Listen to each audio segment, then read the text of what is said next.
Okay, the more you watch about sourdough, you'll see people with digital scales measuring down to the ounce or the gram they like to go by on those. Sourdough bread goes all the way back 5,000 years ago in ancient Egypt. They didn't have digital scales. They weren't very accurate measurements. Okay. They've actually found, in my research I learned this, some 4,000-year-old yeast in clay pots in Egypt and was able to activate it and make bread with it. Sourdough bread goes all the way back that far. Before that, bread was pretty flat, kind of like a pita. It still had a little bit of yeast, but it wasn't bread as we know it. It was like a pita or a, what is that called? Like in the middle, pita bread and kind of that style, flat bread. There's different names for it. It's pretty much the same thing. Okay, no digital scales. No, if you research about sourdough, they have discard. You'll learn that word. That's flour they throw out, or the sourdough mix they throw out. No need for it. Okay, all you have to do. What I take, I've got like a half cup of room temperature buttermilk.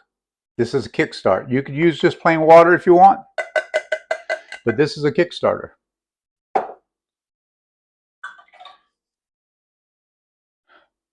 Couple of scoops.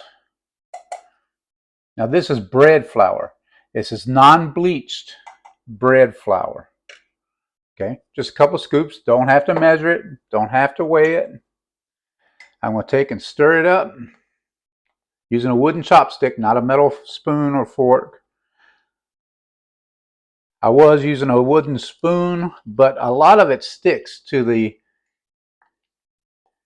wood, and you wash that off in the end. You scrape as much off. And I'm using a mason jar. This is a Bell mason jar. Wide mouth. I like wide mouth because it's easier to keep clean. A glass jar I think works better. You can see I kind of got it into a pancake mix, pretty thick. I'm going to add a little bit of water. Once again, distilled water, not from the tap. And I want it kind of like pancake batter. So I'm just stirring it in. Let it sit. I'm going to add a little bit more flour. Once again, unbleached flour. The bleach is not good for the cultures involved here. And you can use water and flour, unbleached flour. You can use whole wheat. You can use rye. I heard rye is a very good Kickstarter. But I'll use buttermilk as a Kickstarter. You don't have to, but it does have natural cultures. And the buttermilk you want with cultures. So use just whole buttermilk with cultures. You can see it's kind of like pancake batter in there. Let me show you. Then I'll take a rubber band. Put that in there. A coffee filter. And a rubber band. Take the coffee filter. Put it over the jar. Make sure it's just one. It might be two. Let me see. Yep, that was two. I thought so. Just one coffee filter. Take a rubber band. Seal it over it. Then you just let it sit for a day. Now it will take up to about 10 to 12 days for that, maybe 2 weeks. And just every day, just add a scoop of flour or two, and then just stir it in with, you don't have to use buttermilk again, just regular distilled water. Warm is good. You don't want cold. Cold makes the yeast go into like a hibernation. And a lot of times what I'll do, once I get the amount I need, I like to use the larger jars. You can see this is one I already have done. You can see it's already full up to there. This is a 32-ounce wide mouth jar. You can get this if you go to the craft department, not the kitchen department of Walmart. You can get these for a couple of dollars. They sell them cheaper in the craft department. Same jar. And I'll take a lid, and if I decide once I get as much as I need, I'll put the lid on and just turn it a little loose. You want it nice and loose so the gases can escape. Okay, and you can let that to sit in the fridge for a week or two without having to feed it at all. No discard, no measurements, no digital scale. And people like my bread. They say it tastes like it's from a bakery or a store. And so that's all it is with mixing the starter. Don't get all the bad about working it into this. I don't name it. Some people name it and all this other things. There's a whole culture around sourdough starter. It's not as complicated as they make it seem. And I'll just put that in a usually here in the kitchen. It's not very cold here in the kitchen, so it doesn't go into hibernation mode. I'll just sit that on the back of the counter here and just every day, just add a scoop or two, depending on how quick I want it to develop, and just mix it. And for a loaf of bread, I make a large loaf. I use 4 cups of flour. I'll probably take this jar and use most of it, but then I'll build it back over the next week into, usually bake my bread on Sundays or Mondays for the week. And it lasts well in the freezer. I'll put it in a freezer Ziploc, throw it in the freezer, thaws out very nicely. No problem.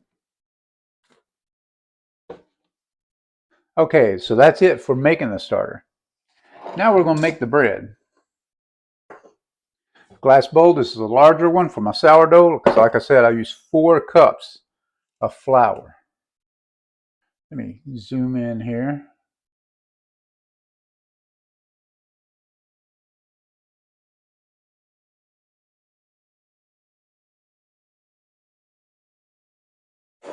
Okay.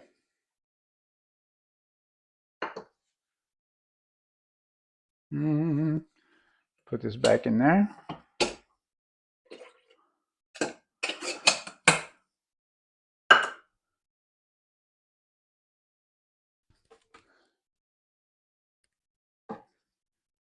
Dry off my measuring cup.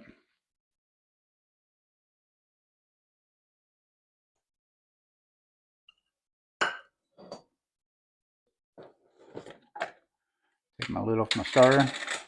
I'll probably make 3 or 4 loaves today.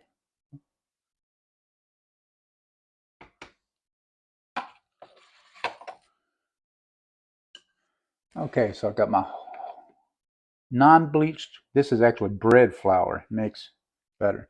I want to get my sifter out. I think it's pre-sifted, but I usually sift it. Make sure it's clean. Nothing sticking on there.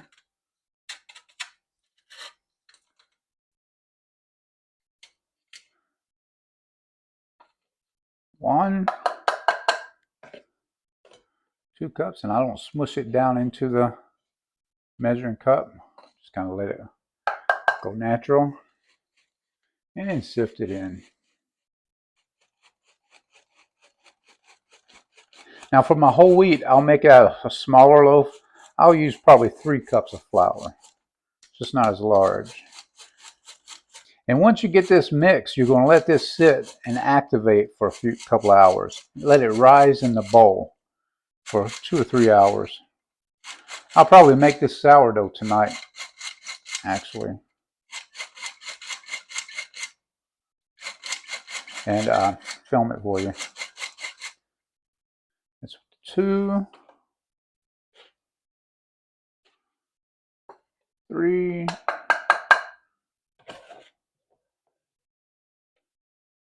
and 4. Bread is a primitive staple, especially for the poor. it weren't for bread, people wouldn't have made it. I've heard it described as the history of man is the history of bread, vice versa. The history of bread is the history of man.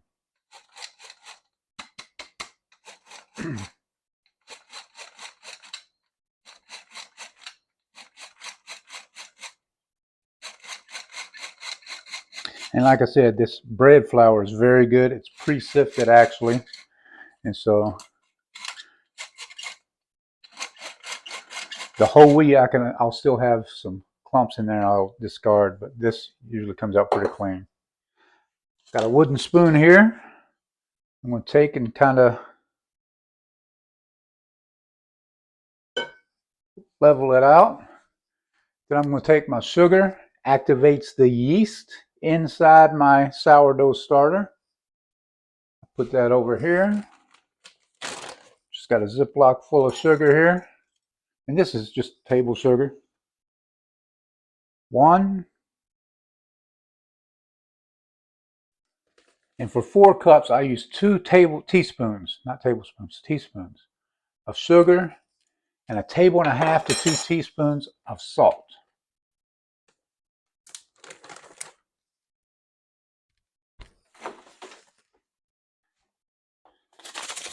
And you can use just table salt. I like the kosher coarse salt for some reason. I think it might be better. A couple of teaspoons, not tablespoons.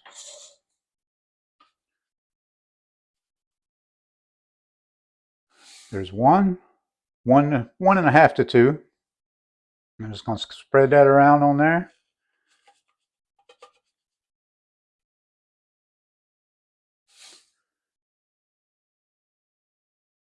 That and water, that's it. No chemicals, no preservatives. And I don't even measure the water. I have before, and it was like 32 ounces roughly. But this is not very hot. It's kind of lukewarm. But you can use room temperature. I use room temperature a lot. I just had this already heated for the activated or the dry yeast for my, I use that for my whole wheat and save the sourdough for my sourdough. You could use sourdough with whole wheat and it would make a whole wheat sourdough, I guess, which is probably very good.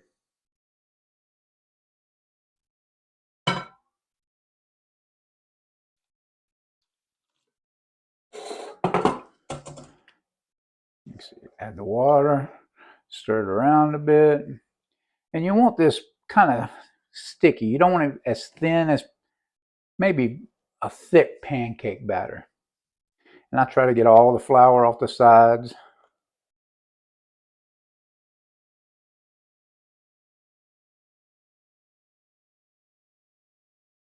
Okay. Now I'm going to add my sourdough. And I just add it right on top of the mix. And I'll just pour out enough what it comes out freely. Then I'll take the rest, get my chopstick here.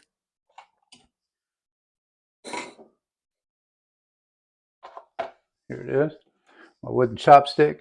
And I'm just going to put it back in. You can see what's left clinging to the sides and the lid I leave in there to kickstart my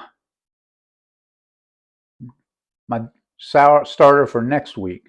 I'll just add more flour to that. Get my smaller scoop.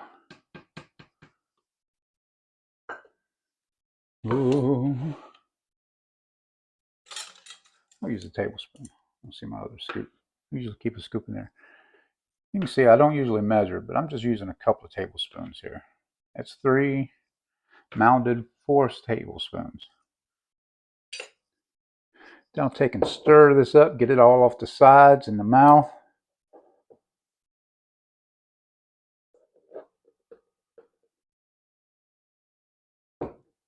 You can see it's not very technical. I'm not weighing anything on a digital scale.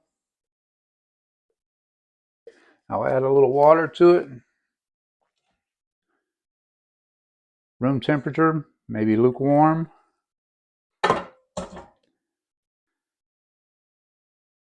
And I'll get that going for like a thick pancake batter. And I'll add to it every day until I get as much as I want. Then I'll put it in the fridge and take it out about 12 hours before you're going to use it. Night before, add some flour and some distilled water, and it'll reactivate. You can see right there. Just kind of got it. And this is a petri dish. That's all this is. It's going to let this ferment inside this jar. No digital scale, like I said. And the sourdough actually was carried, and I'll cover that with a coffee filter. But right now I want to get this going. I've got this, I'm stirring this in. Probably should have put my sourdough starter in before I started adding water. Add a little more water. I don't think it really matters though. And this bowl actually becomes a large petri dish. So this will rise on its own for a couple of hours, 2 or 3 hours.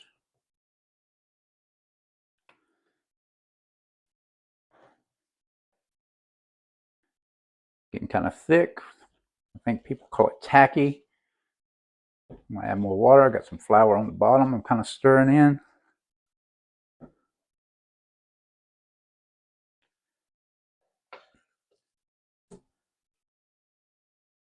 If I run out of warm water, I'll just use it straight from the room temperature jug there.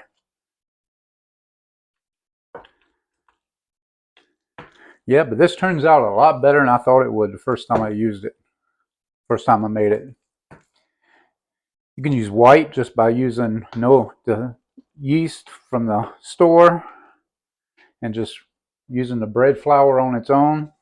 You can use all-purpose flour, or it doesn't have to be bread flour, but I think it's a little better. Makes great pancakes too, this bread flour. You can see I'm kind of getting it all off the bottoms here, folding it over. It's kind of a thick pancake dough. I don't know if you can see that.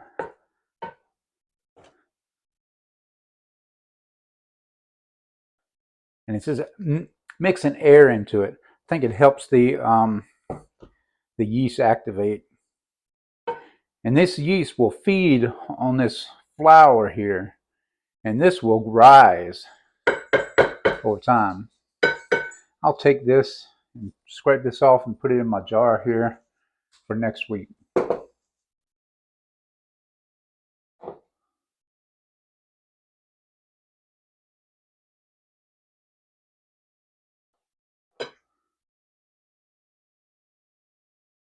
And that's it.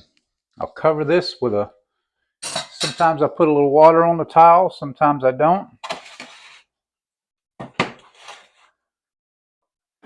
Get one out of here.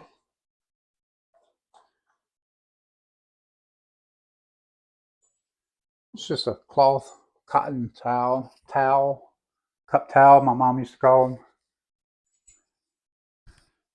them. Wet it just a little bit. Wring that water out. And it doesn't go inside, so I just use tap water to wet it. It doesn't go inside the flour or the bread dough. I'll just cover that.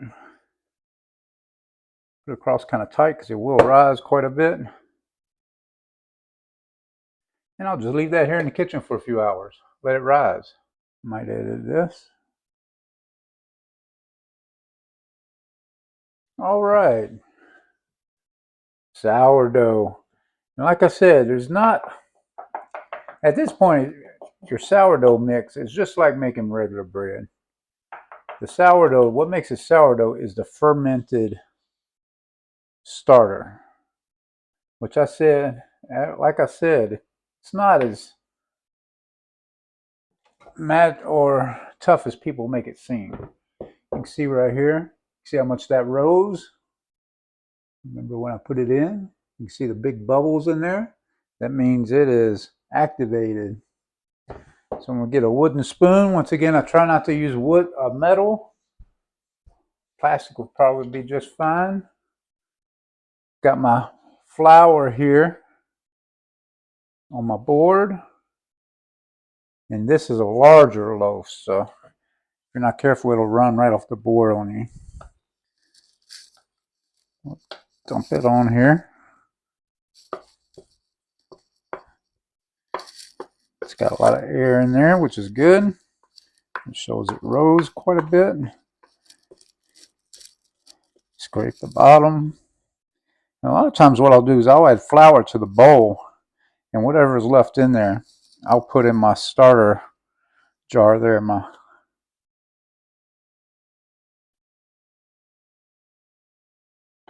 Okay, let me catch this before it runs off.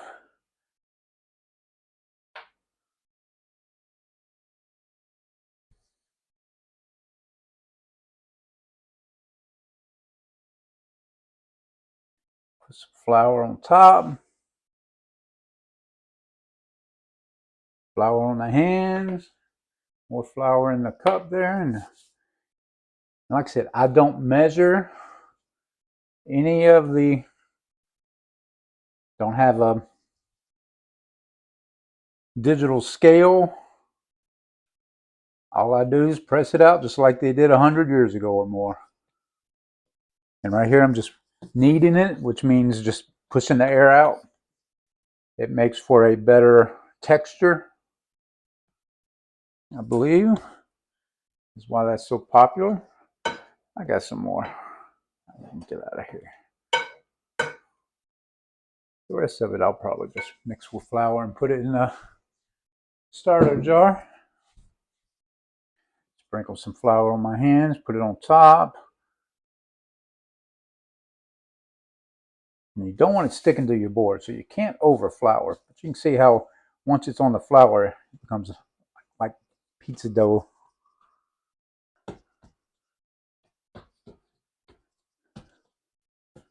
Pushing the air out. And you don't have to knead as much as I do.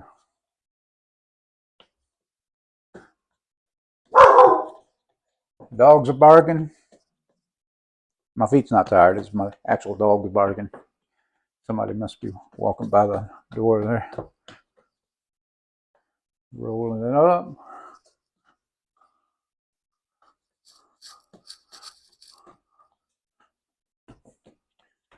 I took my watch off. It's okay.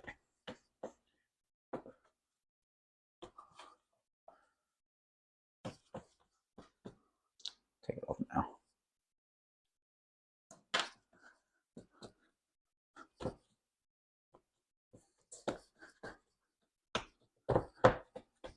It's just not that much into kneading dough. People make a big deal or make it seem hard. Not hard at all. Just take your palm of your hand and just push the air out. Fold it, push the air out. Fold it, push the air out. If it gets a little sticky, put a little more flour on your hand. And you have a lot of yeast that actually comes off your hand into the dough. And you can also take your dough and just leave it outside for an hour or so, and that'll help it rise. I always heard under a tree, pretty good. Sometimes I'll take my starter jar outside under a tree on a nice day, and I think that helps it get a lot more yeast into it.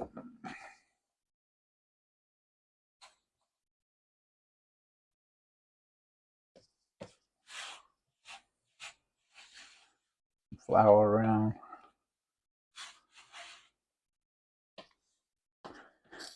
And that's pretty much about it right there. I'm about done. Now I'm just going to shape it. Flour on my hand. Just going to shape it here. I'm going to flip it over. Make like a ball.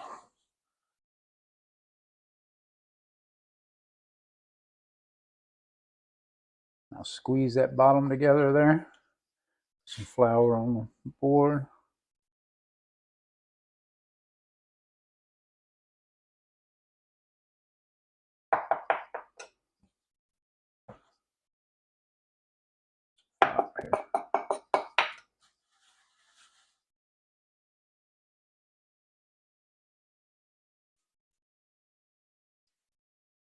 Make a nice round ball there.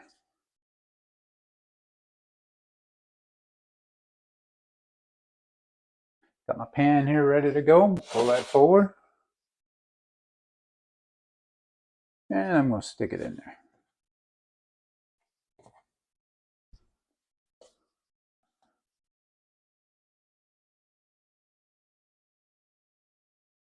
And people, like I say, have been making bread for a very long time. Except make it into a nice round ball here. Take my brush, put my flour lid back on, take some olive oil, put it on top, just like before. You can use any kind of oil. You can use butter, I'm sure. Just melt the butter. Spread it on there the same way. Makes it brown on top a little better.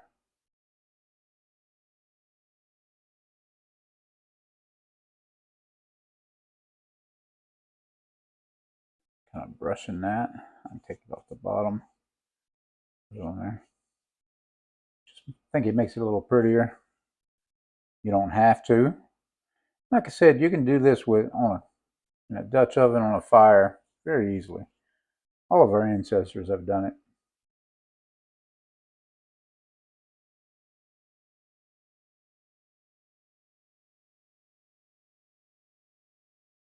All right. Now I'm going to take and cut my slits in it. 1, 2, 3, 4. Gives it direction. Helps it rise in a certain direction, straight up, I think. A little better. I'll cover it.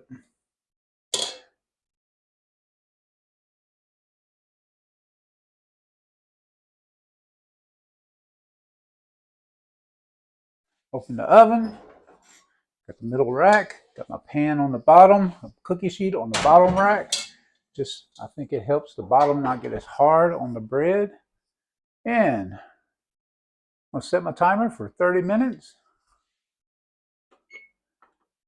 10, 20, 30. Go. In 30 minutes, I'll take the lid off and cook it another 20 minutes. And I always wait till where you cut the slits to help it rise, it'll have like little pieces sticking up. And I always wait for those to turn dark brown. That's how I know it's done. We'll check on it in 30 minutes. Okay, checking on the bread here. You can hear the beeper going off. Let me get taking the lid off.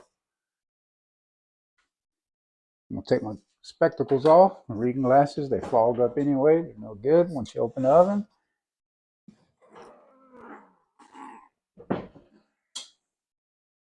Take the lid off, set it over here. Let you take a look. You can see it right there. Looking good. Just needs to brown on top. Maybe cook a little more in the middle. Put it back in for another 20 minutes. Top rack, right over the cookie sheet. Cookie sheet's on the bottom rack. Set the timer. 10, 20. See you in 20 minutes. Okay. Pulling the sourdough out of the oven. I always wait till the tips start to turn a little brown. Turn the oven off.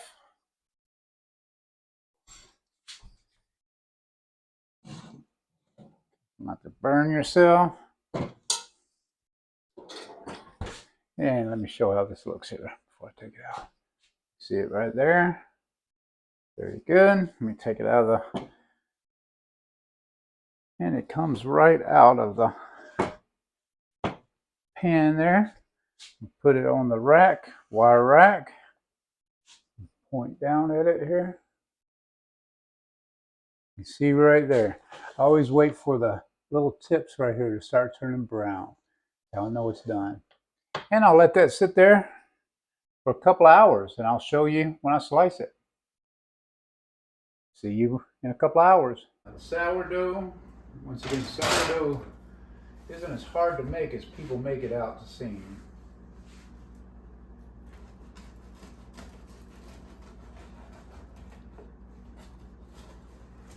And once you cut it, it doesn't keep as long, so I always freeze it after I cut it.